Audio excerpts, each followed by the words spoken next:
स्वामी अय्यप्पा साबरीमाला आश्रम को गमन। रायगड़ा जिला जेकेपुर ठारे स्वामी अय्यप्पा भक्त माने साबरीमाला आश्रम को गमन करिसेंती।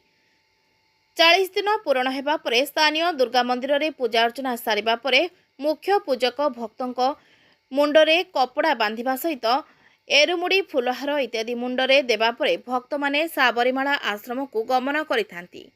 विश्वास अछि एही व्रत करी शताधिक भक्त मद गंजे इत्यादि छाड़ी भल बाट को फेरिछंती और परिवार रे सुख शांति धन सम्मान इत्यादि फेरी आसीछि। शताधिक भक्त ट्रेन जोगे गमन करने सहित 7 दिन पर घर को फेरिबा परे पूजा अर्चना कर घर को फेरबे। आमे इबे माला पकई 45 दिन है आमे इबे आज वेरुमुड़ अच्छे ये आम जाकर आम एर्नाकुलम जाकर एर्नाकुलम एरमेल जाकर एरमेल टू पंपा जाकर पंपा टू शबरी आमर अय्यप्पा मंदिर जाऊ स्वामी